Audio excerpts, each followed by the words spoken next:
केवल एक सत्संग में जाकर, भजन में जाकर, कीर्तन में जाकर, स्मरण में जाकर या भगवान की शरणागति में पहुंचकर की जा सकती है।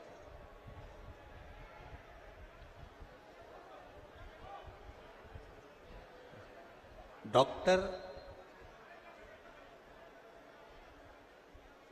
आपके शरीर में बीपी है, शुगर है, आपके शरीर में थायराइड है या बीपी है या शुगर है, उसकी जांच डॉक्टर करता है। पर मेरा भगवान, मेरा भोलेनाथ, मेरा त्रिकालदर्शी, मेरा कैलाशी, मेरा अविनाशी, मेरा शिव कभी भी बीपी या शुगर की जांच नहीं करता। डॉक्टर बीपी की जांच करेगा, शुगर की जांच करेगा, ईसीजी करेगा, ये सारी जांच डॉक्टर करता है। पर मेरा भोलेनाथ, मेरा त्रिकालदर्शी, मेरा कैलाशी, मेरा अविनाशी, मेरा शिव कभी ना बीपी की जांच करता है, ना शुगर की जांच करता है, ना ईसीजी करता है, ना कोई दूसरी जांच करता है। मेरा भोलेनाथ अगर जांच करता है, मेरा शंभु, मेरा त्रिकालदर्शी, मेरा कैलाशी, अविनाशी अगर जांच करता है, तो केवल तुम्हारे हृदय में जो भाव छुपा है, मेरा भोलेनाथ उस भाव की जांच करता है। तुम्हारे भीतर जो श्रद्धा छुपी हुई है, तुम्हारे भीतर जो विश्वास छुपा हुआ है, तुम्हारे भीतर जो श्रद्धा और विश्वास छुपा हुआ है, मेरा शिव उसकी जांच करता है, मेरा शंकर उसकी जांच करता है। अब यहां जितने लोग कथा में आकर बैठे हुए हैं, लाखों की संख्या में आप लोग आए हुए हैं, लाखों की संख्या में आप लोग पहुंचे हुए हैं।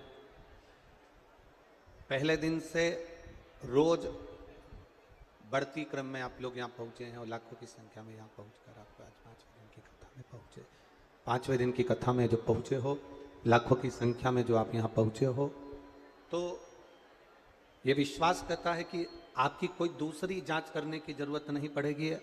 आपके अंदर विश्वास और भाव की जांच अपने आप हो गई, क्योंकि आप इतनी भावों के साथ में, इतने आनंद के साथ में, गला पकड़ रहा है मेरे बाबा, आप भावों के साथ में, विश्वास के साथ में आप यहाँ पहुंचे हो, श्रद्धा के साथ आप यहाँ पहुंचे हो।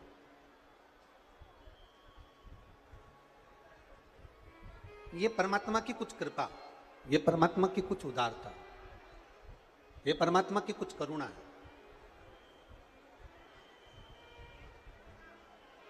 और आपका विश्वास, आपका भाव, आपका श्रद्धा जब प्रबल होने लगे, प्रबल, एक बहुत सरल भाषा में समझिए, दाल, दूध, सब्जी, खीर आपने एक भगोने में गैस के ऊपर रख दी है,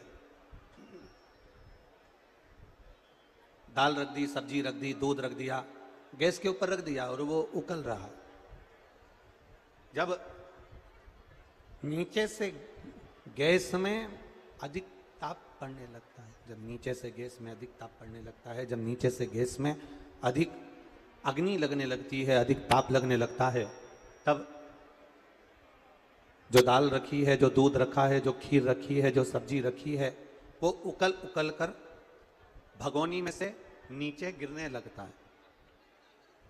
भगोनी में से वो नीचे गिरने लगता है, जब उकल उकल कर नीचे गिरता है, जैसे जैसे अग्नि लगती है, जैसे जैसे ताप लगता है, जैसे जैसे ताप लगता है, जैसे जैसे अग्नि लगती है, वो उकल उकल कर भगोनी में से नीचे गिरने लगता है। बस यही एक शिव कथा कर रही है, यही शिव महापुराण का चरित्र कर रहा है, यही शंकर की कथा कर रही है, यही शंकर का संवाद कर रहा है, यही शिव महापुराण का चरित्र कर रहा है, यही शंकर भगवान का अनुमोदन कर रहा है।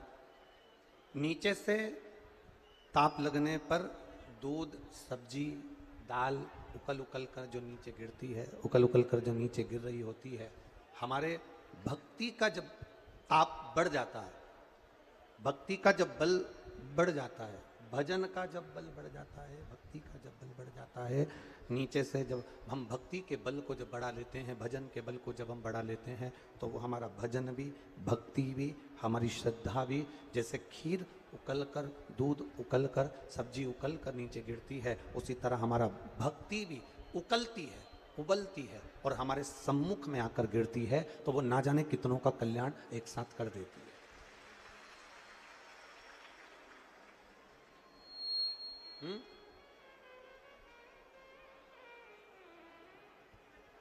भक्ति भी उकल कर गिरती है, और वो एक का कल्याण नहीं करती, सबका करती थी।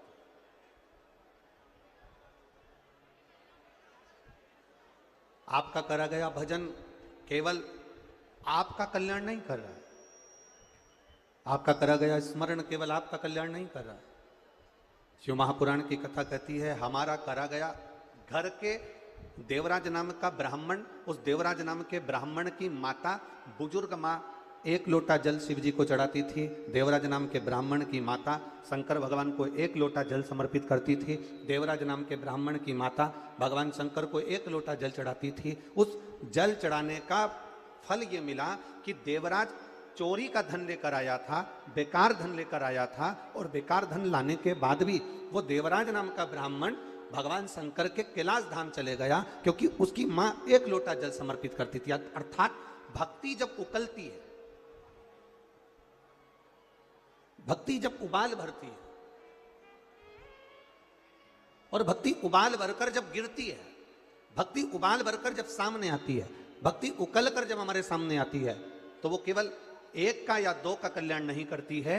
कहते हैं सारे शास्त्र वेद पुराण का स्मरण करिए, वो 7 पीढ़ी को तारने की बात करते हैं, पर शिव महापुराण में वेद व्यास जी लिखते हैं ये 71 पीढ़ी को तार देती है। 1 पीढ़ी को नहीं, 1 को तारने का काम नहीं करती, 71 पीढ़ी को तारने का काम कर देती है। ऐसी शिव महापुराण की कथा होती है। ये कोई साधारण नहीं है महाराज।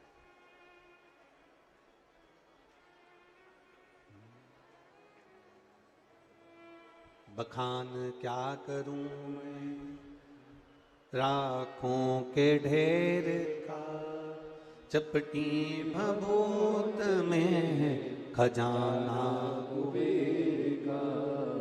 हे गंगाधार मुक्ति द्वार ओंकार तू, भोले ओंकार तू। आयो शरण तिहारी शंभु तार तार तू।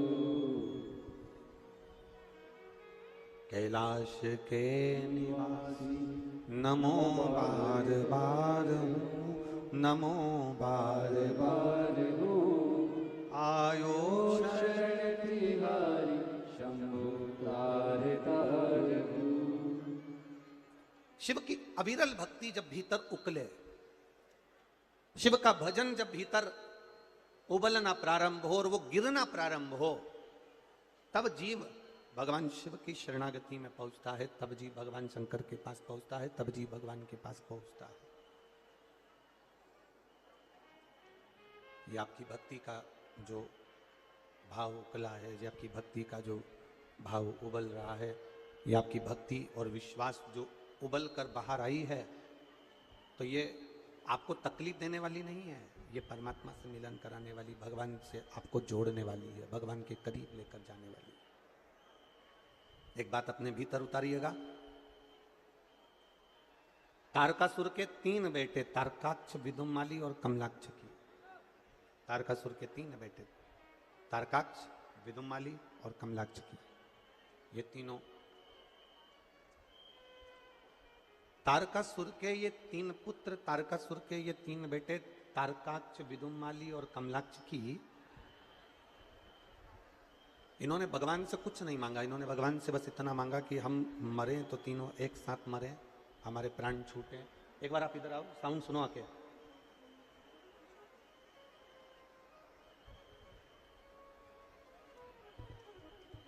तारकासुर के 3 बेटे, तारकाक्ष, विदुमाली, कमलाक्ष की, इन तीनों को,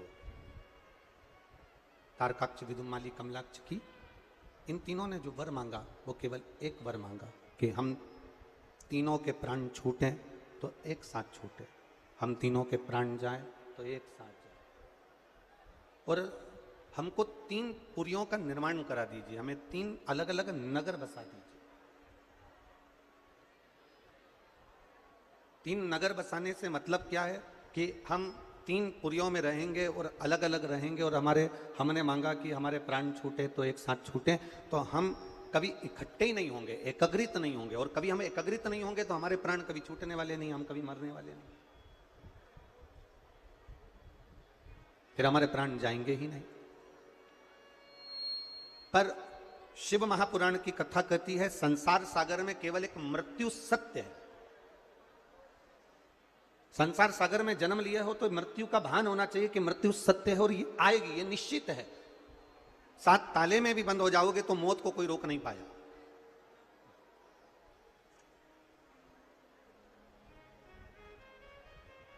मृत्यु पर विजय किसी की प्राप्त नहीं है, मरना निश्चित है, मौत निश्चित है।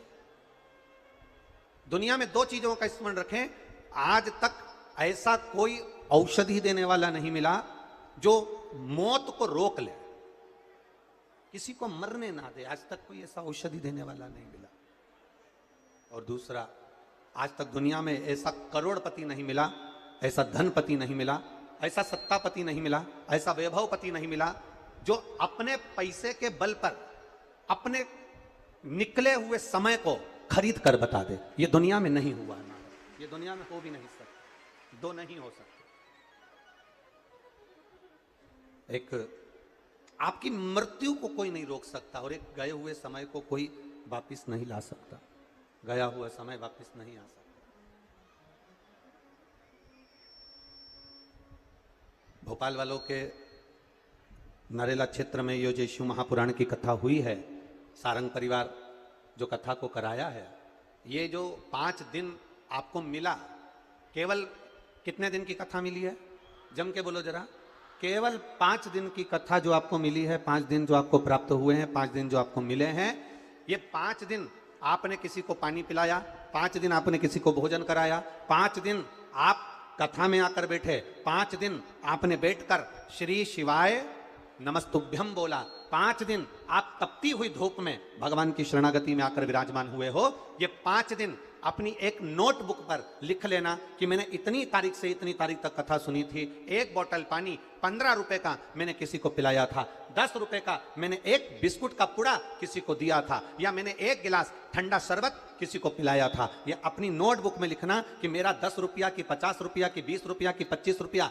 आप कथा सुनने के लिए आए तो ऑटो में आते आते मेरा 100 रुपया, मेरा 50 रुपया खर्च हुआ, ये लिखकर रखना। और उसका अंदाजा केवल 4 महीने के अंदर लगा कर रखना कि वो तुमने जो खर्च करा वो 1000 गुना आपको प्राप्त हुआ कि ना हुआ। उसको लिखकर रखिएगा, उसको अपने पास संजो कर रखिए, उसको अपने पास रखिए कि आपको उसमें प्राप्ति हुई कि नहीं, उससे आपको कुछ प्राप्त हुआ कि नहीं, उससे आपने कुछ प्राप्त किया कि नहीं किया। वो आपके पास होना चाहिए, वो आपके पास लिखा हुआ होना चाहिए, वह आपके पास में होना चाहिए।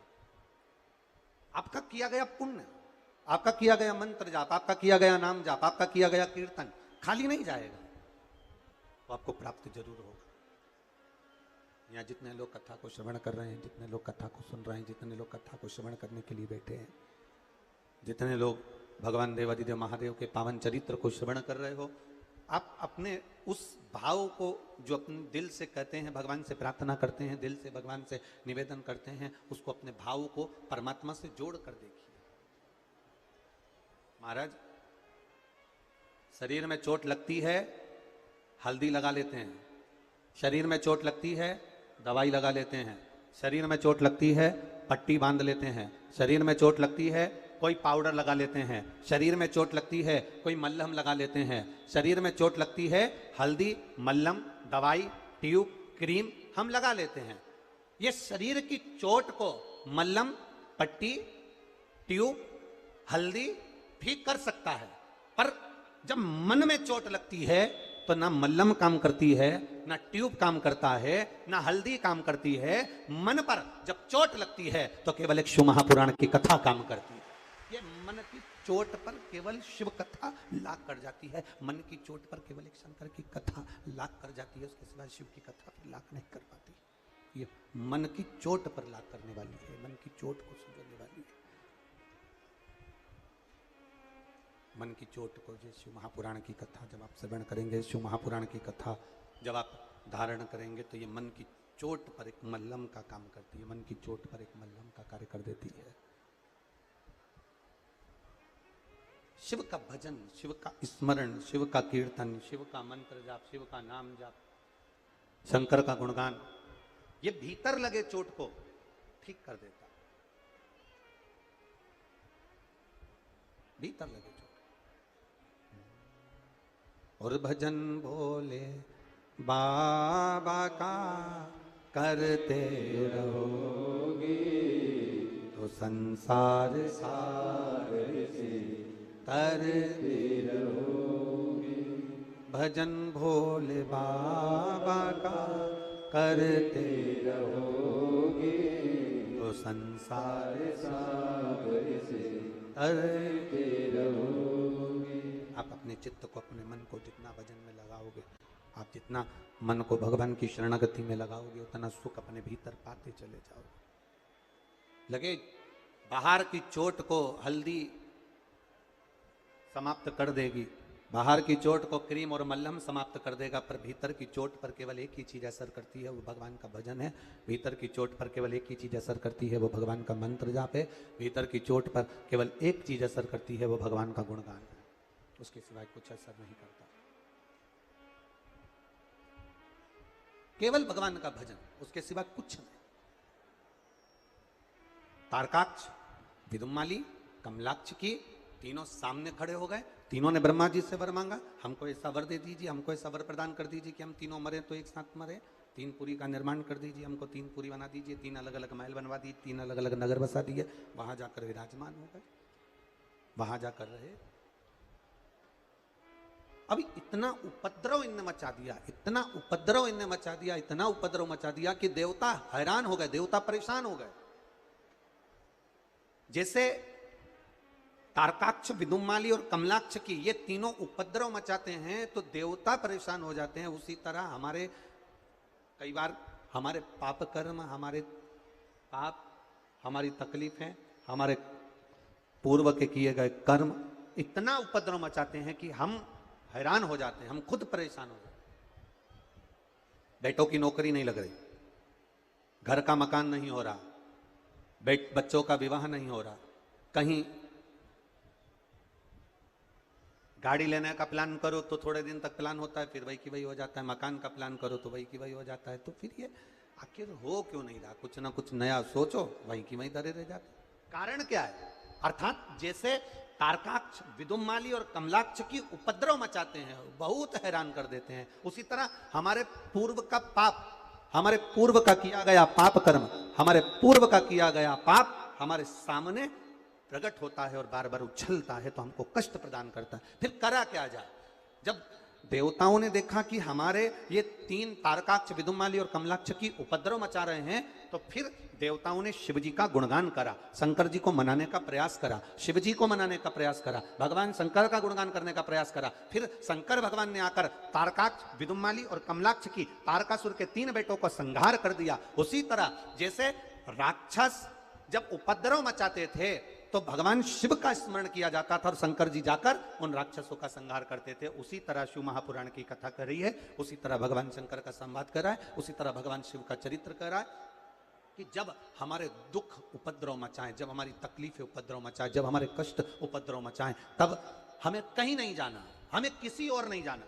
कोई कितना ही कहे तुमको कि मेरे पास में जाओ मैं तुम्हारा दुख मिटा दूंगा, कोई तुमसे कहे मेरे पास आ जाओ मैं तुम्हारा कष्ट मिटा दूंगा, शिव महापुराण की कथा कहती है जो कह रहा है उसका खुद का कष्ट मिट नहीं पा रहा है, इसलिए किसी के पास मत जाना। जाना तो तुम्हारे घर के पास में जो शंकर का मंदिर हो वहां पहुंच जाना। शिव के द्वार, शंकर की चौखट पर, शंकर के दरवाजे पर, शंकर की चौखट पर, शंकर के मंदिर में, शंकर के द्वार पर, वहां पहुंच जाना। शिव के द्वार पर पहुंच जाना, शंकर के मंदिर पर पहुंच जाना, शिव की चौखट पर पहुंच जाना, शंकर के द्वार पर पहुंच जाना। शिव मंदिर तक जाने का प्रयास करिएगा।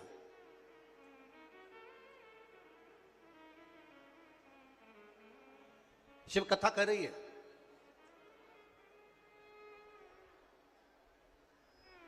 एक बात बहुत अच्छे से समझ लीजिएगा, देवताओं के पास ज्यादा सिद्धि थी कि राक्षसों के पास ज्यादा सिद्धि थी? बोलो जम के।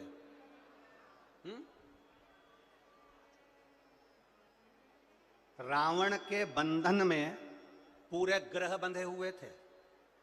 किसके बंधन में? बोलते जाओ, आज कथा का समापन दिवस है, बड़े प्रेम से बोलो।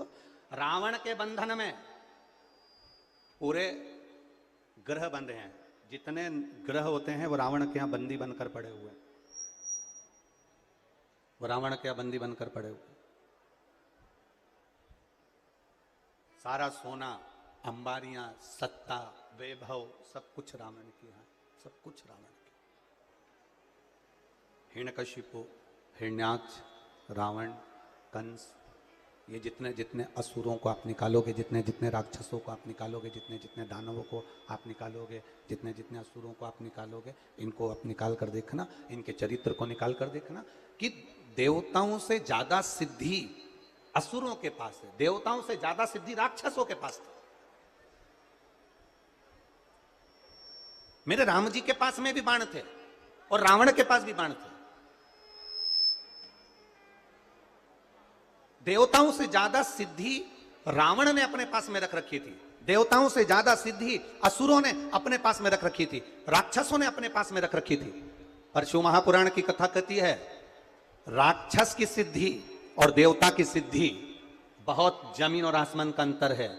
देवता की सिद्धि भले थोड़ी सी हो पर वो जीवन भर चलती है, और राक्षसों की सिद्धि थोड़े समय में समाप्त हो जाती है। असुरों की सिद्धि थोड़े समय में समाप्त हो जाती है, राक्षसों की सिद्धि थोड़े समय में समाप्त हो जाती है। देवताओं की सिद्धि लंबे समय तक चलती रहती है, लंबे टाइम तक चलती रहती है। देवताओं की सिद्धि लंबे समय तक चलती चली जाती है, लंबे समय तक चलती चली जाती है। फिर अपने जीवन में उतारिएगा। पहले भी कथा में आज फिर कर रहे हैं, पहले भी कथाओं में वर्णन किया, आज फिर वर्णन कर रहे हैं कि क्रीम की जो चमक होती है ये थोड़े समय की होती है। आप चेहरे पर लगा लोगे, थोड़े समय आप सुंदर दिखोगे, थोड़े समय आपके ऊपर चमक रहेगी, थोड़े समय आप चमकते रहोगे। क्रीम की चमक थोड़े समय की रहती है।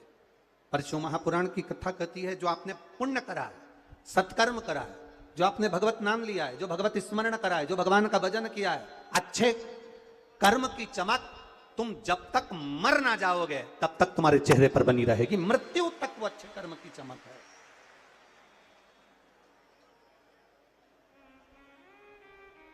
क्रीम की शोभा थोड़े दिन की होगी, क्रीम की शोभा थोड़े समय की होगी, पर अच्छे कर्म की चमक, भगवत भजन की, कीर्तन की, नाम जाप की, नाम स्मरण की, पूजन की, आराधना की, पाठ की, ये अच्छे कर्म की जो चमक होती है ये बहुत लंबे समय तक चलती है। आपने जो अच्छा कर्म करा है ये बहुत लंबे समय तक चलेगा।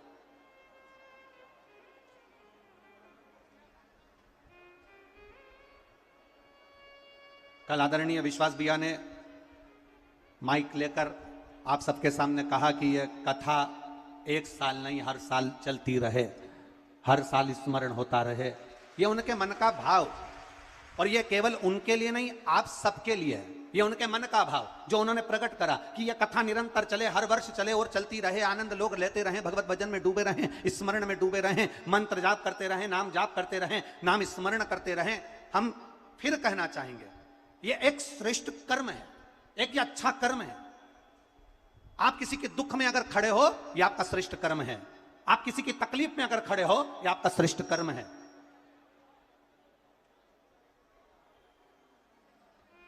आप किसी के भजन में खड़े हो, तकलीफ में खड़े हो, दुख में खड़े हो, यह आपका श्रेष्ठ कर्म है।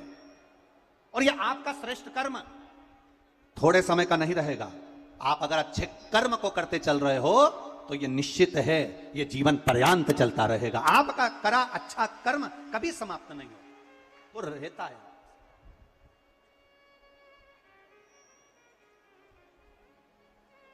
पूरे इतनी कथाएं करी हैं और इतनी कथाओं में कई जगह पर कथा करी, पर अपने इस जीवन काल में पहला ऐसा मंत्री देखा और पहला ऐसा मिनिस्टर देखा जो रोज सुबह 9:30 बजे हमारे पास में आकर पूछते हैं कोई कमी हो तो हाथ जोड़कर बोलते हैं जरूर बता देना।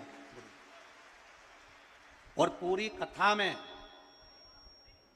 पहला ऐसा मंत्री, पहला ऐसा मिनिस्टर देखा है विश्वास सारंग जी जैसा, जो रोज सुबह हाथ जोड़कर खड़े होकर 9:30 बजे एक ही बात, कोई कमी हो तो बताना, कोई तकलीफ हो तो बता देना गुरुजी। और उनके मुख से जो शब्द निकला आज कहना चाहूंगा कि गुरुजी जनता का अंदाजा नहीं रहता, इसलिए पंडाल हो सकता है कम पड़ जाए, क्षमा चाहूंगा कि मेरी पंडाल की व्यवस्था हो सकता है कम। ये अपने मुख से कह देना, अपने भाव से प्रकट कर देना कि गुरुजी एक कथा भोपाल में बहुत हुई, उसका एक अंदाजा रहता है कि 1 डूम भराएगा कि 2 डूम भराएगा कि 3 डूम भराएगा, यहां पंडाल पर पंडाल लगते रहे तो भी अंदाजा नहीं लगा सकते। यहां 9 पंडाल तैयार कर दिए और 10वां पंडाल तैयार कर दिया, उसके बाद भी यहां की जो मीडिया, सोशल मीडिया, पत्रकार बंधु जिन्होंने इस पत्रकारिता के अपनी कलम को सिद्ध करा और यहां के डूम का और जनता का फोटो संपूर्ण भारत में दिया है, अखबारों के माध्यम से, सोशल मीडिया के माध्यम से। यह साधुता है आपकी। और इतनी कथा करी और उसमें ऐसी महापौर भी नहीं देखी, ऐसी महापौर जो क्या वर्णन करूं मैं श्रीमती मालती राय जी का, कि ऐसी महापौर भी नहीं देखी जो यहाँ लाइन लगवाए और दर्शन कराए या आगे बढ़ बढ़कर सेवा में लगी रहे। ऐसी महापौर भी हमने नहीं देखी, क्योंकि वो अपनी कुर्सी नहीं छोड़ती, अपने अहंकार को नहीं छोड़ती। ये अभिमतता से दूर है, अहंकार से परे। और जिसने अपना अहंकार छोड़ दिया, जिसने अपनी अभिमतता छोड़ दी, जिसने अपना अहम छोड़ दिया और जिसने अहंकार छोड़कर संपूर्ण जनमानस की जो सेवा में लगा हुआ है, उसकी चमक जिंदगी भर खत्म नहीं होती, वो चमकता ही रहता।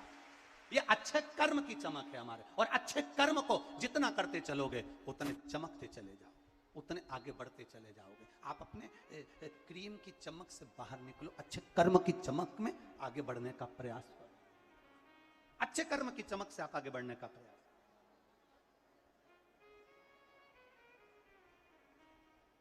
जाओ मेरे शिव के दरवाजे पर। देवताओं के पास भी सिद्धि रहती है और राक्षसों के पास भी सिद्धि रहती है, पर राक्षसों की सिद्धि किसी काम की नहीं रहती है, असुरों की सिद्धि किसी काम की नहीं। एक बात आज आपसे कहना चाहेंगे भोपाल की इस पावन धरा पर, मेरी माताएं, मेरी जीजियों और मेरे जीजाओं,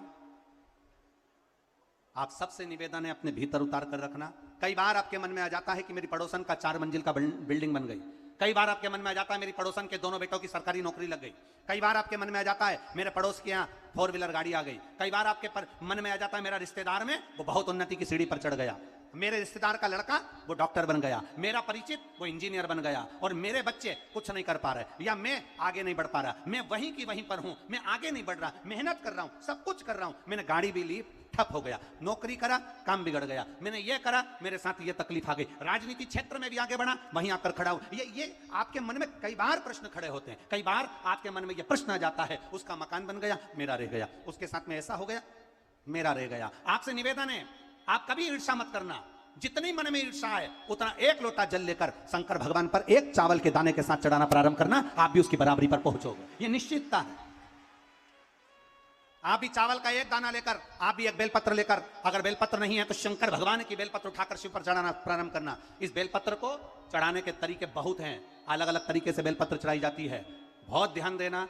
जब आपको कई बार पुरानी कथाएं निकाल कर यूट्यूब पर श्रवण करना, पुरानी कथाओं को निकालना और यूट्यूब पर श्रवण करिए, पुरानी कथाओं को निकालिए और उसको सुनना प्रारंभ करना। उसमें आपको बेलपत्र चढ़ाने के तरीके बताए गए हैं कि अगर हमारे यहाँ सबके बच्चों की नौकरी लग रही है और मेरा बच्चा तैयारी कर रहा है, उसकी नौकरी नहीं लग रही, तो उसका भी तरीका है कि बेलपत्र की डंडी किशोर होना चाहिए।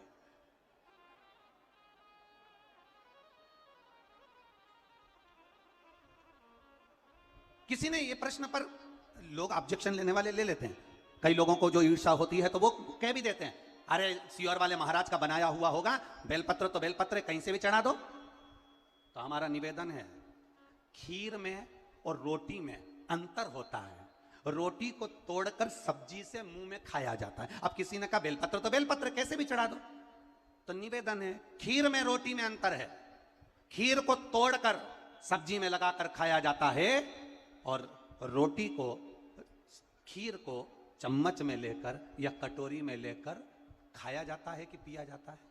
बोलो बोलो, जम के बोलो, पिया जाता है। अब आपने तो कह दिया थाली में रखा सारा सामान एक जैसा है, अचार भी थाली में रखा है, सब्जी भी रखी है, दाल भी रखी है, खीर भी रखी है, अमरस भी रखा है, सबका खाने का तरीका अलग है। उसी तरह बेलपत्र को चढ़ाने का तरीका भी अलग है। आपको लगा मैंने बहुत मेहनत करी पर मेरा मकान नहीं बन पाया, बहुत मेहनत करी, उसमें बेलपत्री चढ़ाने का तरीका अलग है।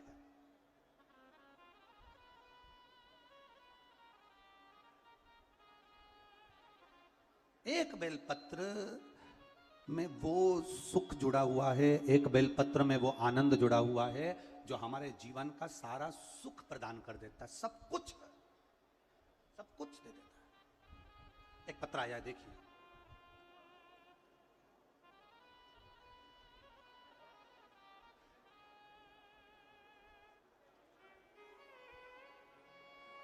मेरा नाम भारती नरवरिया, मेरे पति का नाम रुपेश नरवरिया, मैं निवासी बेरसिया जिला भोपाल की रहने वाली हूं। मेरा मोबाइल नंबर यह है। एक लोटे जल का मैं क्या महत्व वर्णन करूं गुरुजी। मेरा बेटा 3 साल का है, बीमार पड़ गया, डॉक्टर को भोपाल में दिखाया तो डॉक्टर ने कहा कि इसके पेट की जो आंतें हैं वो आपस में उलझ गई हैं। पेट की जो आंतें हैं वो आपस में उलझ गई हैं और पेट की आंतें आपस में उलझ गई हैं, इसका ऑपरेशन करना पड़ेगा। बेटे को भर्ती करा, ऑपरेशन के लिए बोला गया। हमने मात्र 5 दिन की छुट्टी मांगी और 5 दिन हमने ऑपरेशन के लिए पैसा जुटाने के लिए प्रारंभ किया। बाबा की कृपा का मैं क्या वर्णन करूं गुरुदेव। अनंत श्री विभूषित आचार्य महामंडलेश्वर पद्मनाम शरण देवाचार्य जी महाराज पधारे हैं सर्वेश्वर सेवा धाम से। एक बार जोरदार ताली बजाएं।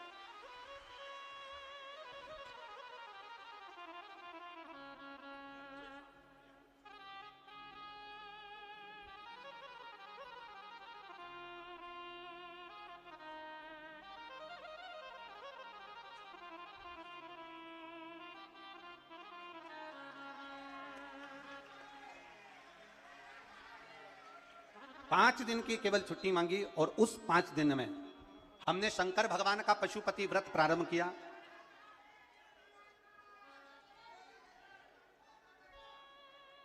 पशुपति व्रत प्रारंभ किया और साथ में शंकर जी पे चढ़ा हुआ जल देना प्रारंभ करा। 5 दिन के बाद फिर जांच प्रारंभ हुई और बाबा की कृपा से उसके पेट की आंतें सब सुलझ चुकी थी और डॉक्टर ने वापिस कर दिया। मेरा नाम भारती नरवरिया। कहीं बैठी हो तो हाथ हिला सकती हैं, अगर कहीं मान लो बैठी हो तो हाथ हिला सकती है। भारती नरवरिया। शिव कृपा, शंकर की उदारता, शंकर की करुणा होती ही ऐसी। आपका विश्वास दृढ़ होना चाहिए, आपका भरोसा दृढ़ होना चाहिए। जब विश्वास भरोसा दृढ़ होगा, शिव के मिलन में देरी नहीं होगी, शंकर मिल जाएगा। शंकर के मिलन में देरी नहीं। एक बेलपत्र, अब जो जान गया वो जान गया, जो ना जान पाया वो ना जान पाया। एक बेलपत्र, केवल बेलपत्री के वृक्ष के नीचे देवराज जाकर बैठ गया था और उसके प्राण छूट गए और देवराज कैलाश धाम को चला गया। सनातन हिंदू धर्म में, सनातन हिंदू धर्म का आज भी नियम है, सनातन हिंदू धर्म का आज भी नियम बना हुआ है। जब अर्थी को लेकर जाते हैं तो बीच में रास्ते में एक जगह पर रोका जाता है, अर्थी को रोका जाता है, अर्थी को ठहराया जाता है, जमीन पर रखा जाता है, अर्थी को उतारा जाता है। कभी किसी से पूछो कि अर्थी उतारने का नियम कहां से चालू हुआ, तो आपको बता देगा जो वेद व्यास जी ने शिव महापुराण की कथा लिखी, उस कथा में जो शंकर भगवान का पावन चरित्र देवराज की कथा लिखी वेद व्यास जी ने, उस देवराज के चरित्र के कारण यह बेलपत्री के वृक्ष की महत्वता कही गई कि केवल बेलपत्री के वृक्ष के नीचे देवराज बैठा था और उसके प्राण छूटे तो कैलाश धाम मिल गया। बहुत बड़ा चोर था देवराज, बहुत कपट भरा था देवराज के भीतर, बहुत गलत काम करता था देवराज, पर मरा तो शिव के धाम गया क्योंकि उसने पुण्य नहीं करा था। उसके ऊपर बेलपत्री के वृक्ष की मात्र छाएं पड़ गई थी और उसका कल्याण हो गया। बेलपत्री के वृक्ष की मात्र छाएं। आज भी हमारे सनातन धर्म का नियम है, आज भी हमारे सनातन धर्म का भाव कहा जाता है कि मुर्दे को लेकर जाते हैं तो एक जगह पर नीचे रखा जाता है, वो रखने का स्थान होता था बेलपत्री के वृक्ष की छांव पड़ जाए। आप सबसे निवेदन है, प्रयास करना, जिंदगी में एक प्रयास जरूर करना, जीवन में एक प्रयास करने का भी अपने भीतर संकल्प बनाना कि जब कभी मौका मिल जाए, बारिश का समय चालू हो जाए और बारिश के समय पर एक बेलपत्री का पौधा, एक बेलपत्री का वृक्ष रोड के किनारे कहीं पर भी अवश्य लगाना। किसी पर अगर वृक्ष की छांव पड़ जाएगी तो उसका जीवन सार्थक हो जाएगा, उसकी जीवन की धन्यता होगी। अगर रोड के किनारे नहीं लगा सकते तो कहीं ऐसी जगह लगाना जहां कोई पथिक के सिर पर बेलपत्री के वृक्ष की छांव पड़ जाए। इतना कितना कहा गया है शिव महापुराण के अंतर्गत, कितना वर्णन करा गया। 1000 अश्वमेघ यज्ञ कर लो, 1 लाख सर्वतोमुखी यज्ञ कर लो, भारत की भूमि के सारे तीर्थ कर लो, लाखों एकादशी के व्रत कर लो, और शिव महापुराण की कथा कहती है हजारों गौदान कर लो, और शालिग्राम भगवान को सोने के सिंहासन पर बिठाकर सोने का मुकुट पहनाकर दान कर लो। उतना पुण्य केवल एक बेलपत्री शंकर भगवान को समर्पित करने से प्राप्त हो जाता है। केवल एक बेलपत्र, शिव महापुराण की कथा कहती है एक बेलपत्र समर्पित करने से वो फल प्राप्त हो जाता है। पर बेलपत्री भी कभी कौन से वृक्ष से तोड़ना चाहिए, कैसे वृक्ष की बेलपत्र होना चाहिए।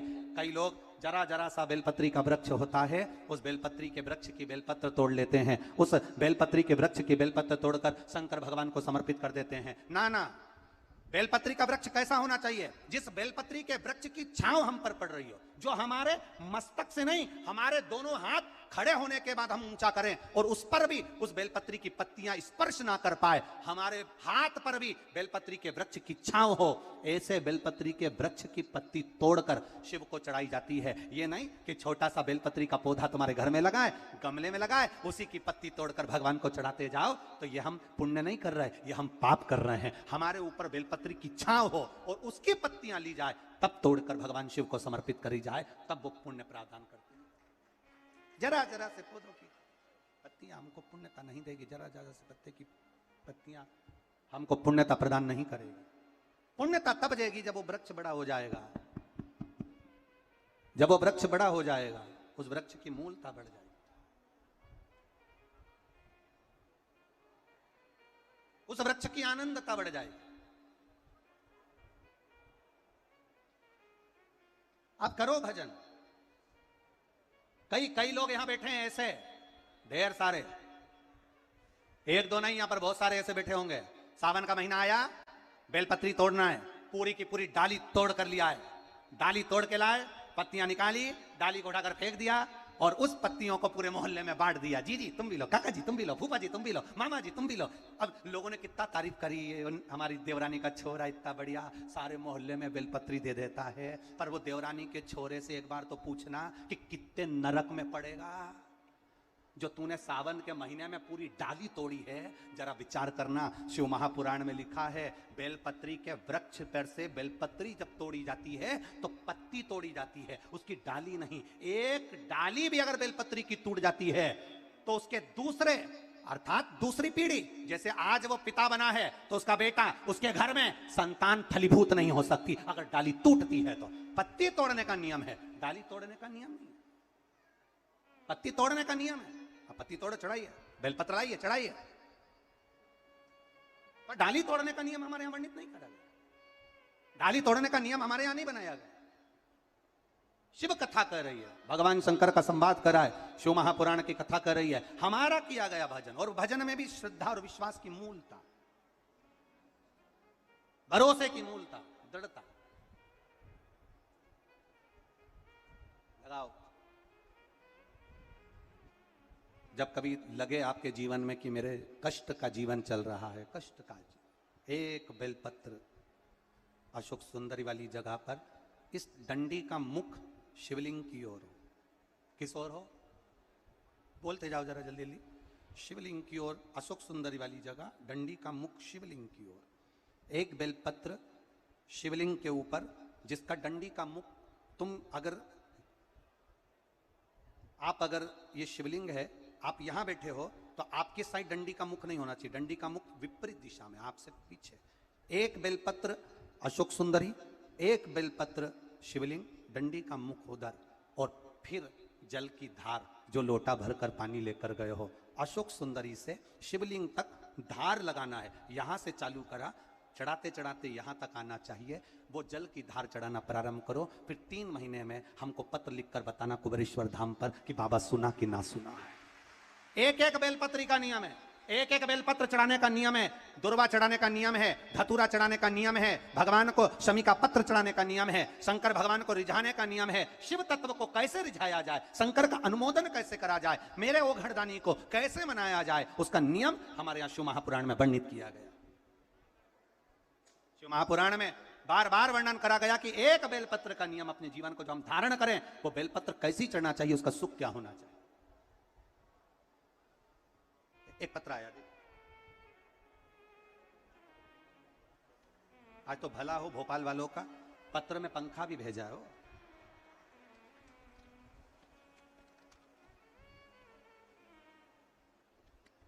ऐसे टीवी पर भी आप लोग पत्र पढ़ सकते हैं। मैं जितेंद्र विश्वकर्मा, पत्नी रीना विश्वकर्मा, पुत्र शिवांश विश्वकर्मा, 235 एम सेक्टर, अयोध्या नगर, भोपाल। मेरी शादी को 8 वर्ष हो गए थे, कोई संतान नहीं हुई। मेरी बहन जिसका भी रीना विश्वकर्मा है, वह कुबेरेश्वर धाम गई और वहां से बाबा से विनती कर एक रुद्राक्ष लेकर आई। सफेद आंकड़े की जड़ का प्रयोग करा, एक बेलपत्र, गुरुजी आप कहते हो शंकर को चढ़ाना, एक बेलपत्र चढ़ाने का नियम बनाया। कभी बेलपत्र मिलती, कभी नहीं मिलती, तो शिव जी पर उठाकर शंकर जी को चढ़ा देते। बाबा की कृपा ऐसी हुई, 8 वर्ष के बाद 26 नवंबर 2023 को 26 नवंबर को पुत्र रत्न की प्राप्ति बाबा की कृपा से यहां 2022 में बाबा ने कृपा कर दी है। ये पुत्र का फोटो भी लगाया, ये शिव तत्व है, ये ओघड़ी, ये शंकर, ये त्रिकालदर्शी, ये कैलाश। एक शिव पर चढ़ाया गया एक बेलपत्र, और खाली ना, बोलो बोलो आप लोग बोलो, बड़े प्रेम से बोलो, आज तो आखिरी दिन है, दिल से कहकर जाओ बाबा से, खाली ना कोई दर से तुम्हारे मैं भी खड़ा हूँ,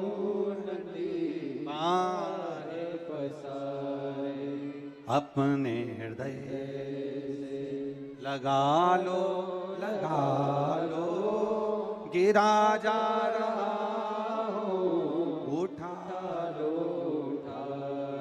हमारे बीच में आदरणीय मध्य प्रदेश शासन के लाडले मुख्यमंत्री यहाँ पर पधारे हैं, आदरणीय श्री शिवराज सिंह जी चौहान जी। एक बार जोरदार ताली बजाएं, जिन्होंने, अभी कथा ही चल रही थी वृक्ष की, 2.25 साल से लगातार एक वृक्ष प्रतिदिन लगा रहे हैं। एक बार जोरदार ताली बजाएं, बहुत बहुत सारी।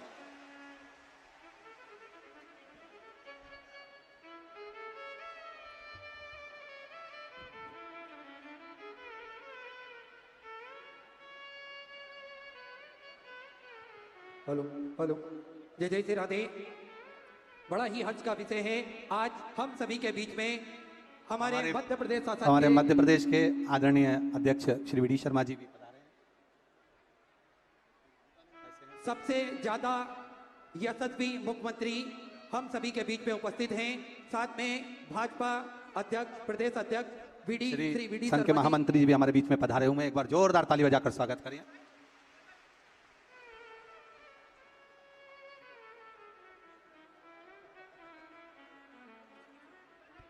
हर हर, बहुत बहुत सुंदर भाव, हमारे मध्य प्रदेश के गौरव हैं।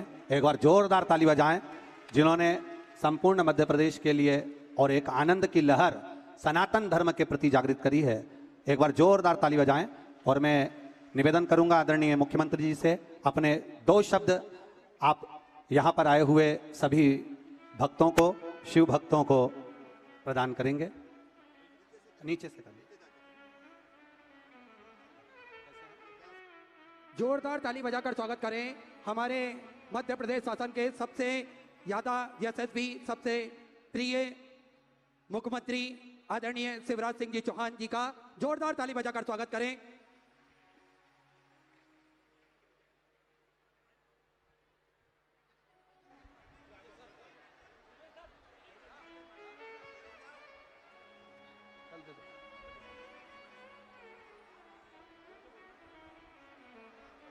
वहां से दिखेगा नहीं, यहीं से कर लो, कैमरा कवर कर लेंगे ना? हाँ कर लेंगे। अद्भुत आनंद की वर्षा हो रही है, भक्तों का जन समुद्र उमड़ा हुआ है। गुरुदेव आपके चरणों में बारंबार प्रणाम, मध्य प्रदेश की जनता की ओर से आपका अभिनंदन। आपने पूरे देश को भगवान शिवमय कर दिया है। अद्भुत है आप, जिन्होंने हम सबके मन में भक्ति रस की गंगा बहाई है। गुरु गोविंद दो खड़े काके लागू पाए, बलहारी गुरु आपकी गोविंदियो बताए। और उसमें ही भगवान भोले शंकर, अद्भुत है भगवान भोले शंकर, सबको प्यार करते हैं। उनकी पूजा करनी हो तो महंगी सामग्री की जरूरत नहीं है, केवल बील पत्री चढ़ा दो, भगवान शिव प्रसन्न हो जाते हैं। भोजन अगर कराना हो तो 36 प्रकार के व्यंजन की जरूरत नहीं है, भांग धतूरे में ही प्रसन्न हो जाते हैं। दुनिया में जिसको सब ठुकरा दे उसको भी अपनाने वाले कोई है तो भगवान भोले भंडारी है, भोले शंकर है। आपको पता है जब समुद्र मंथन हुआ तो 14 रत्न निकले, देवता और दानवों में होड़ मच गई, कौन ले जाए। अमृत के लिए तो संघर्ष हुआ, लेकिन बीच में कालकूट विष भी निकल गया, जहर। विष के प्रभाव से जब सृष्टि जलने लगी तब सृष्टि को बचाने के लिए इस जहर को कौन पिए, तो आगे आए भगवान भोले शंकर। कहते राके के मुंह में लिया और माके के घटक लिया, जहर के प्रभाव से उनका गला नीला हो गया, इसलिए नीलकंठ कहलाए भोले शंकर। अगर श्रृंगार करना हो तो कोई जेवर नहीं चाहिए, भस्म की, शमशान घाट की भस्म से ही काम चल जाता है। सांप कहीं आ जाए तो डर के लोग दौड़ने लगते हैं, लेकिन उसको भी अपने गले में स्थान देते हैं तो भगवान भोले शंकर।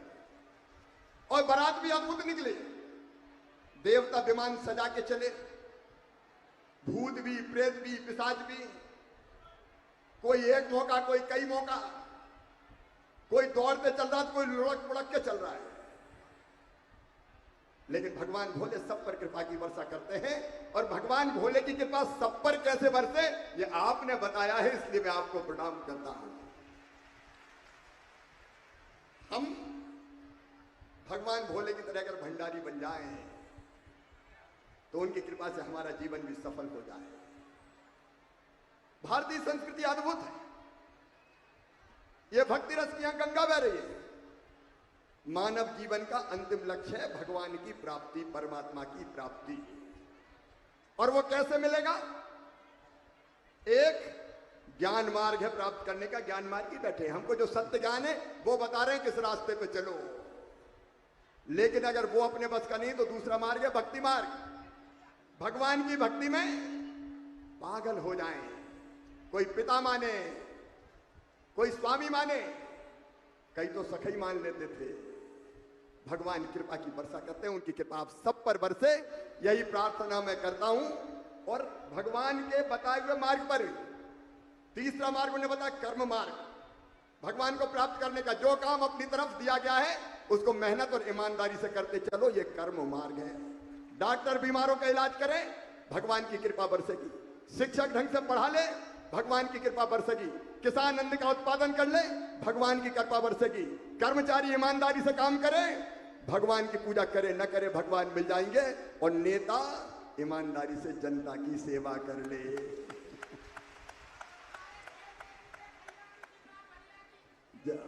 और सुनो, इसी भाव से आज गुरु जी के आज सवेरे दर्शन हुए, हमने 7 पेड़ लगाए, मेरा परम सौभाग्य था। लेकिन एक काम, जनता की सेवा। मेरी बहनाएं तो देखो कितनी बड़ी संख्या में बैठी, लाडली बहनाएं, प्रणाम आप सबको। गंगा गीता गायत्री है बहने, सीता सत्या सावित्री है बहने, और दुर्गा लक्ष्मी सरस्वती है बहने। और इसलिए बेटियां मध्य प्रदेश में लाडली लक्ष्मी है। मैं सब भाई और बहनों को कहता हूं, बेटा बेटी को बराबर मानना, बेटी से कम प्यार मत करना, कोख को कत्ल खाना मत बनाना, क्योंकि बेटियों के बिना दुनिया नहीं चल सकती। अगर बेटी नहीं बचाओगे तो बहू कहां से लाओगे? और जब मध्य प्रदेश में बेटियां लाडली लक्ष्मी है, चिंता मत करना, मामा पूरी चिंता बेटियों की करेगा, माता पिता को करने की जरूरत नहीं है। पढ़ाई की, लिखाई की, शादी की, ब्याह की। बोलिए उमापति महादेव की।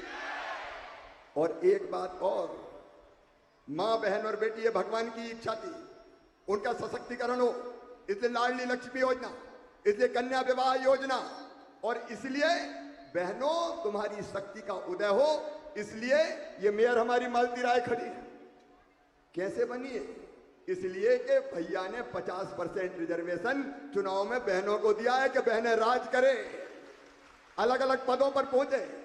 ऐसी कई योजनाओं की चर्चा नहीं करूंगा, केवल 2 योजनाओं की चर्चा करके मैं अपनी बात समाप्त करूंगा, क्योंकि गुरुजी वो आपके आशीर्वाद से और भगवान की कृपा से प्राप्त, भगवान की कृपा से ही बनाई। एक लाडली बहना योजना। मेरी बहनों, बहनों के साथ न्याय कई बार नहीं हुआ। बेटियों को भी हमने उतना आदर नहीं दिया बीच में। बेटे को ज्यादा लाभ, बिटिया को कम प्यार। बेटा बोल बुढ़ापे की लाठी का सहारा है। अब बुढ़ापे में लाठी का सहारा बनेगा कि लठ देगा, इसका कोई ठिकाना नहीं, कोई गारंटी नहीं दे। लेकिन बेटियों की मैं गारंटी ले सकता हूं, जब तक जिएंगी उनकी हर सांस माता पिता के लिए चलेगी। बोलो सही बात है कि नहीं? सही है। वैसे ही बहनों के साथ भी न्याय नहीं हुआ। घर में बैठ, चूल्हा जला, रोटी बना, और मेरी अगर कोई आर्थिक रूप से कमजोर बहना है तो बताइए, बेटा बेटी पास दौड़ के आया, माँ मुझे किताब दिला दे, पैसे ही नहीं है बहन के पास। क्या हालत होती है उसकी? वो देना चाहती है लेकिन पैसा नहीं है, मजबूर हो जाती है। अगर जाना है भैया के घर तो भतीजे कहेंगे अजी आइए, क्या लेके आइए, तो गरीब बहना बेचारी परेशान हो जाती थी। कपड़े दिला दे माँ, पैसे नहीं होते। दवाई दिला दे माँ, पैसे नहीं होते। छोटी छोटी जरूरत के लिए परेशान रहती थी लाडली बहनाएं। और तभी भगवान भोले शंकर की कृपा से मन में यह विचार आया कि शिवराज तू भी तो भैया है रे अपनी बहनों का, और भैया भी मुख्यमंत्री हो गया है। तो जैसे बहनें सगे भाई को राखी बांधती है तो भाई कुछ ना कुछ देता है कि नहीं देता? अरे जोर से बताओ। तो मैं भी तो भाई हूं, सगा हूं कि सौतेला हूं? अरे जोर से बताओ, सगा हूं कि सौतेला हूं? तो देना चाहिए कि नहीं कुछ? इसलिए एक बार में देने से काम नहीं चलेगा। इसलिए लाडली बहना और ये तय किया कि हर महीने 1000 रुपया महीना बहनों के खाते में जाएगा, मुख्यमंत्री लाडली बहना योजना। और 1000 तक नहीं रहेगा, धीरे धीरे बढ़ा के जैसे जैसे पैसा आते जाएंगे भगवान भोले भंडारी मध्य प्रदेश का खजाना भरते जाओ। बढ़ा के 250, 1250, फिर 1500, फिर 1750, फिर 2000, फिर 2250, फिर 2500, फिर 2750, और अंत में बढ़ा के 3000 रुपया तक करेंगे। ये बांटना नहीं है, केवल पैसा नहीं है, ये बहन की इज्जत है, बहन का सम्मान है, बहन का मान है, ताकि बहन मजबूर नहीं रहे, बहनें मजबूत बने और स्वाभिमान के साथ अपना जीवन व्यतीत करें। वैसे ही गुरुजी ने सवेरे कहा, मनुष्य मात्र का कल्याण तो करना ही, लेकिन भगवान भोले भंडारी तो सब पे कृपा करते हैं, जीव जंतुओं पे भी। वो तो नंदी की सवारी करते हैं, गौ माता की भी चिंता करनी चाहिए। इसलिए मेरे बहनों और भाइयों, मध्य प्रदेश पहला राज्य है जिसने गाय के लिए, नंदी के लिए, बैल के लिए एम्बुलेंस सेवा शुरू करने का शुभारंभ किया है।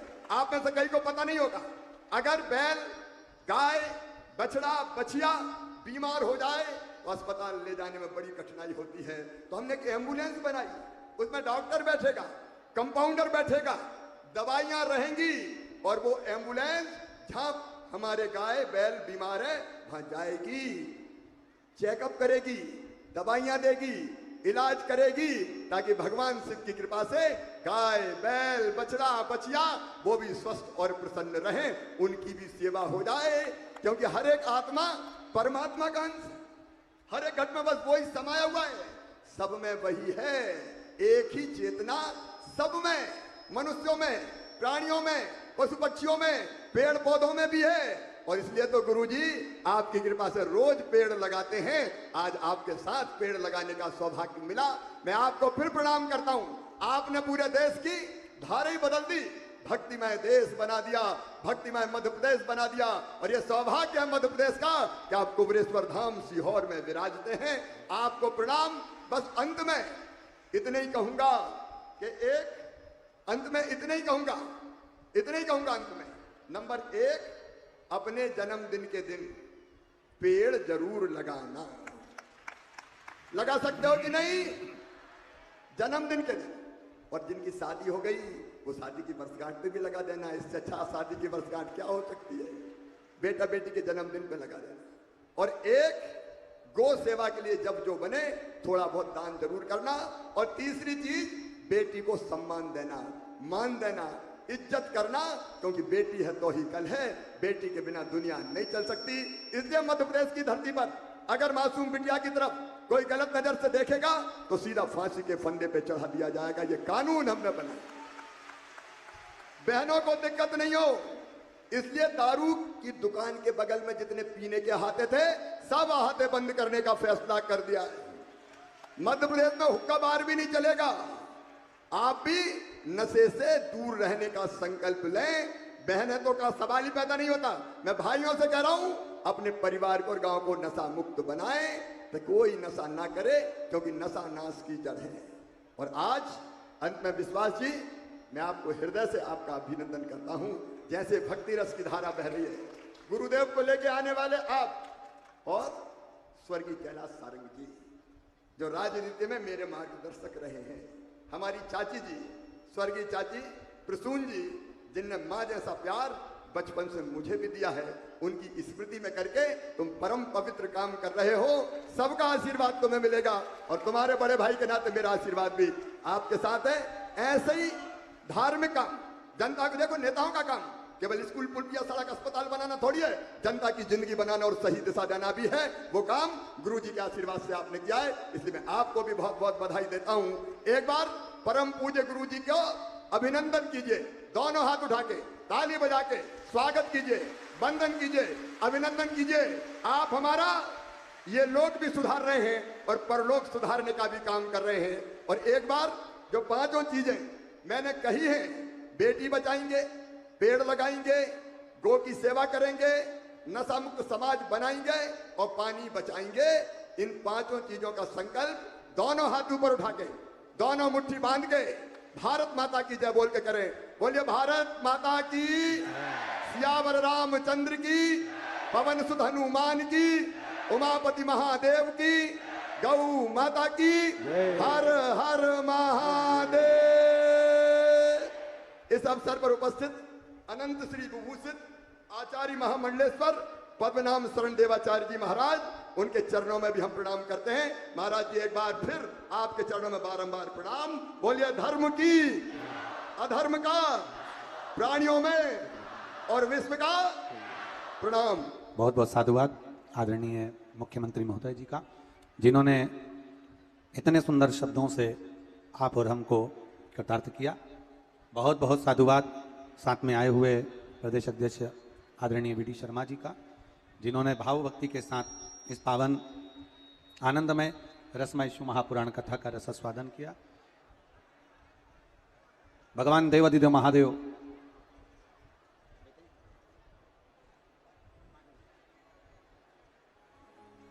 भगवान शिव औघड़दानी, त्रिकालदर्शी, कैलाशी, अविनाशी और शिव तारकाक्ष, विदुमाली और कमलाक्ष की, इन तीनों के लिए भी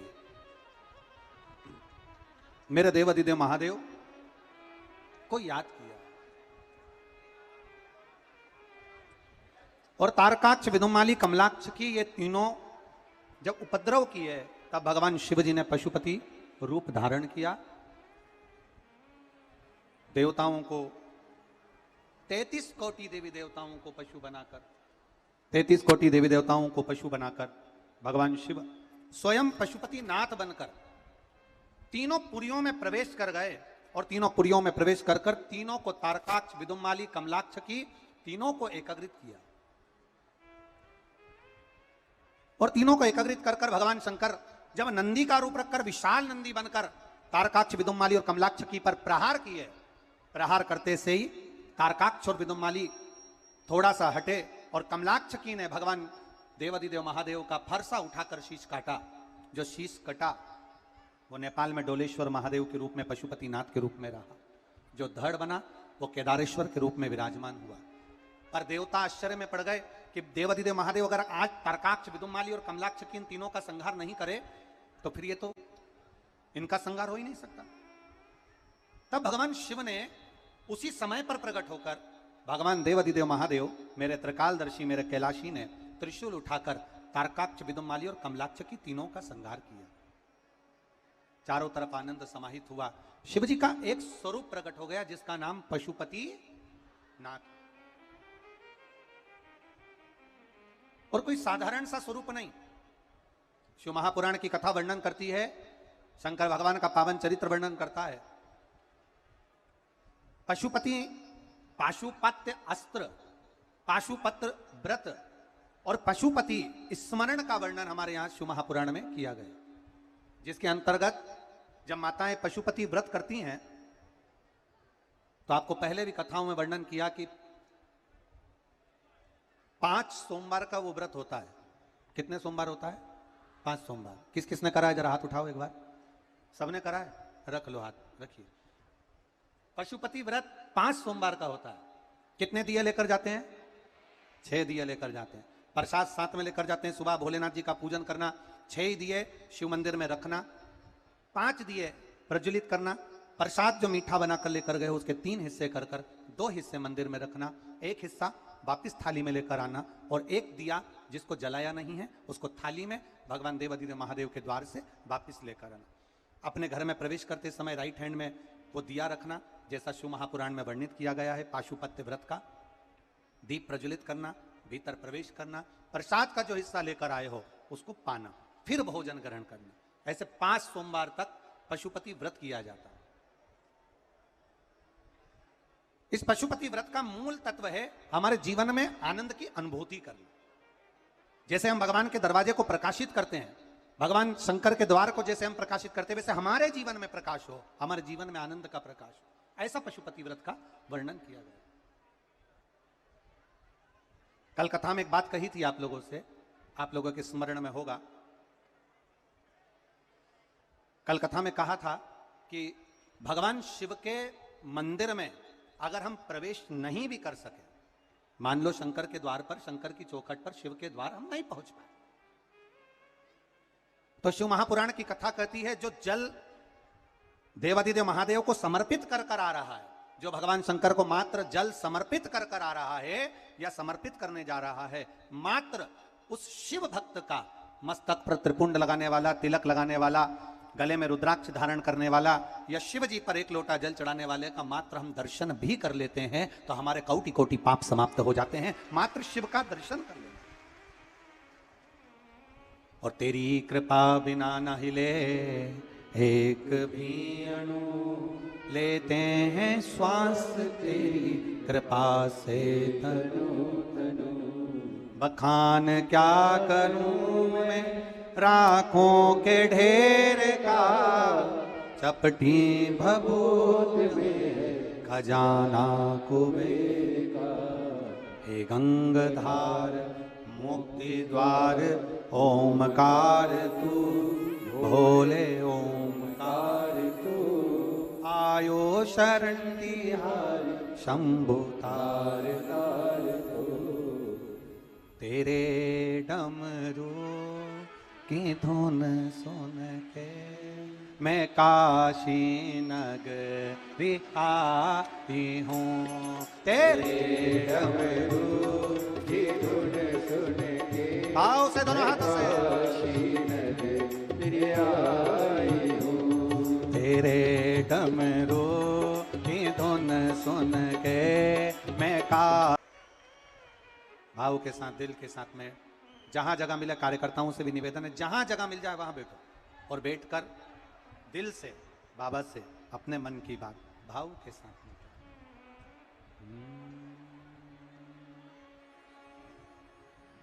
श्री शिवाय नमस्तुभ्यं। श्री शिवाय नमस्तुभ्यं। श्री शिवाय नमस्तुभ्यं। श्री शिवाय नमस्तुभ्यं। श्री शिवाय नमस्तुभ्यं। भोला सब दुख काटो मारा, ओ भोला सब दुख काटो मारा। शिव शंकर कर जपूं तेरी माला, भोले बाबा जपूं तेरी माला, भोला सब दुख काटो मारा, ओ भोला सब दुख काटो मारा। वेश मंगल मंगलकारी, वेश मंगल मंगलकारी, शमशान वासी हमारा, शमशान वासी हमारा, भोला सब दुख काटो मारा, ओ भोला सब दुख काटो मारा। शिव कथा कहती है पशुपति व्रत करने वाला जब पशुपति व्रत करता है तो शिव महापुराण की कथा कहती है कि वो दिल से करे। मान लो एक बार आपने पशुपति व्रत करा और कार्य नहीं हुआ, थोड़ा रुको, हो सकता है फाइल थोड़ी सी मोटी हो, छुपाने में समय लग जाता है, पर बाबा दुख काटेगा जरूर, ये निश्चित है। आप उसके शरणागति में गए हो तो खाली नहीं जाओ, आप उसके चरणों में पहुंचे हो तो खाली नहीं जाओ।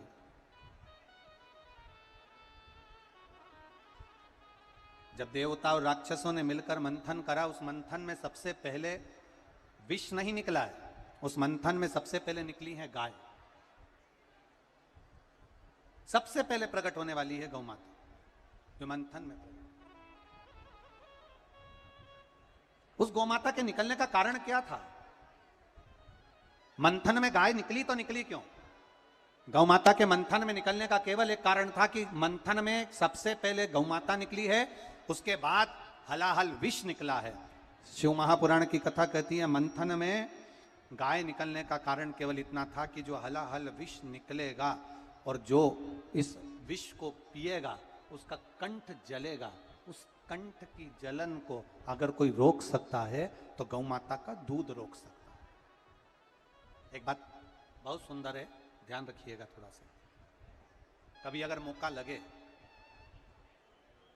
मौका लगे और सोमवार की अष्टमी पड़ जाए, क्या पड़ जाए सोमवार की? जम के बोलो जरा, अष्टमी।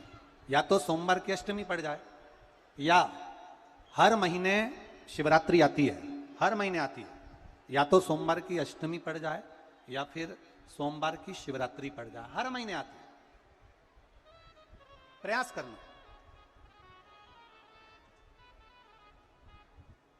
कहीं से देसी गाय का दूध मिल जाए, थोड़ा सा दूध देसी गाय का मिल जाए, थोड़ा सा दूध।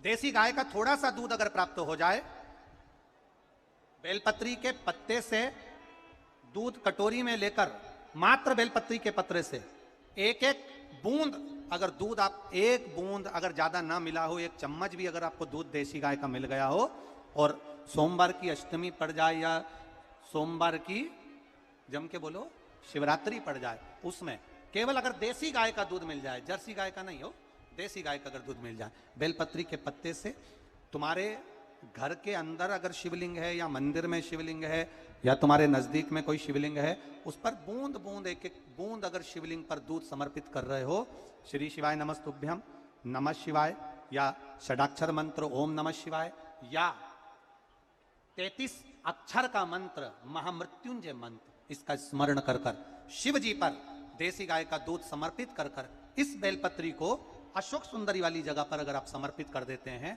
फिर आप जिस भी चीज के लिए अप्लाई करें, मेरा देवाधिदेव महादेव आपका हाथ पकड़कर खींचकर आगे बढ़ा ही दे।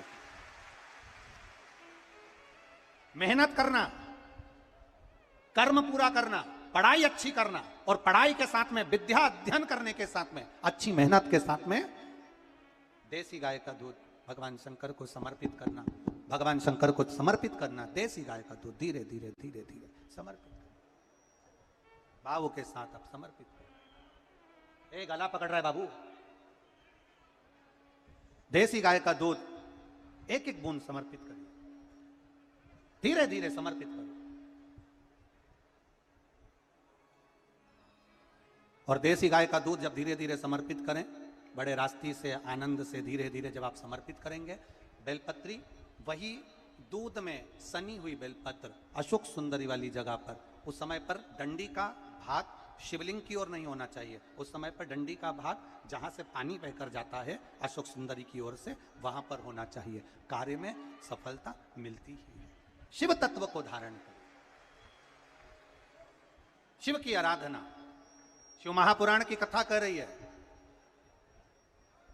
गाय को प्रकट करने का कारण केवल इतना था कि जो विष पिया है उस विष के कारण कंठ में जलन ना हो, कंठ में जलन नहीं होना चाहिए विष के। शिव तत्व की धारणा, शंकर भगवान का गुणगान, शिव की स्तुति, शिव तत्व को आनंदता दे। आगे वर्णन किया, शिव महापुराण की कथा कहती है,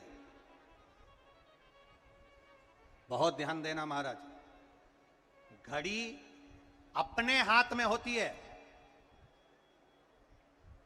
पर घड़ी का समय अपने हाथ में नहीं होता। घड़ी तुम भले 50,000 की पहन लो, 1 लाख की पहन लो, हीरे की पहन लो, चाहे पट्टे की पहन लो, चाहे चेन की पहन लो, घड़ी अपने हाथ में रहेगी पर घड़ी का जो समय है वो अपने हाथ में नहीं रहेगा। समय आपका कैसा लाना है ये मेरे महादेव के हाथ में होगा।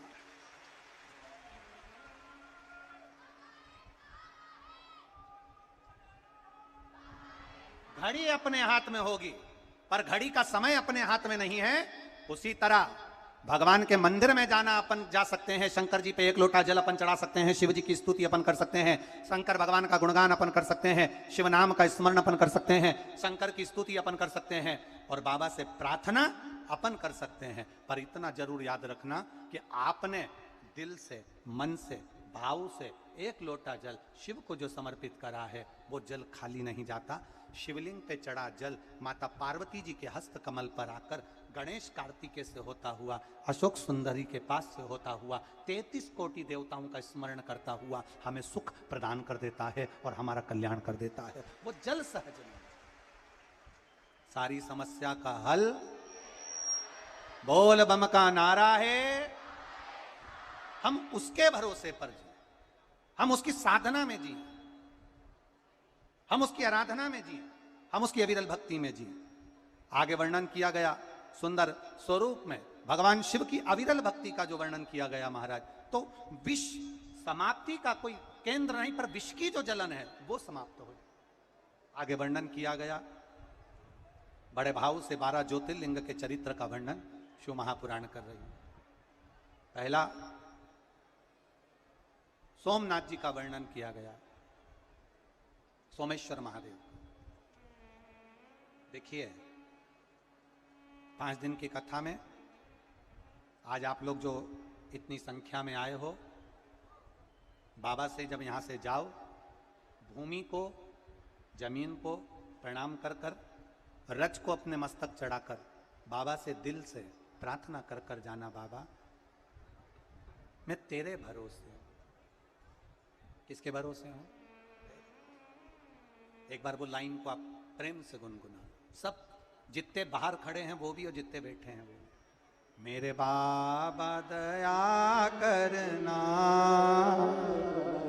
मैं तेरे भरोसे हूँ। मेरे बाबा दया करना,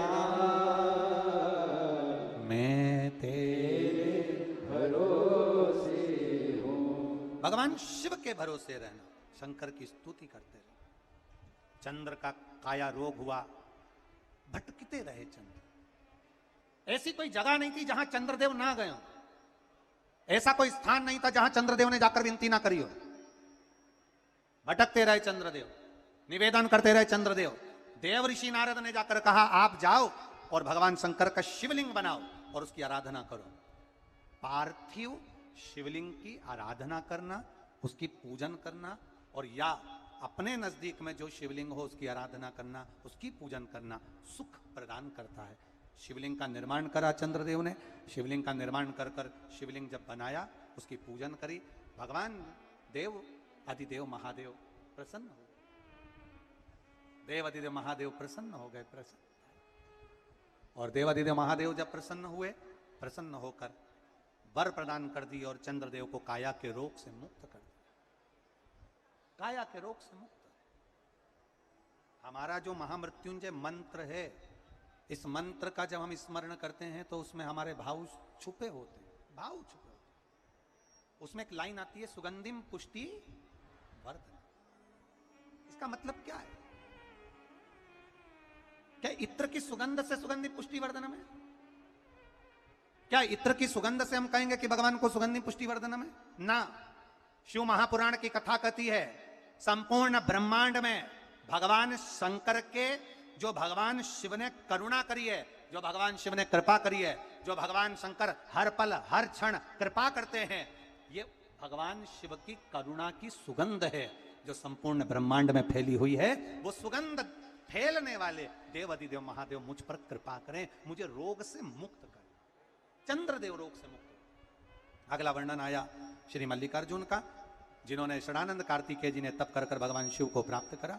अगला वर्णन आया है श्री महाकालेश्वर का, दूषण नाम के राक्षस का संहार भगवान शिव जी ने करा, कालाधिपति बनकर विराजमान हुए। अगला वर्णन आया ओमकारेश्वर का, बिंद नामक पर्वत ने तप किया और भगवान शिव को प्राप्त किया। अगला वर्णन आता है फिर केदारेश्वर का, नर नारायण ने तप कर कर भगवान शंकर को अपना बनाया है।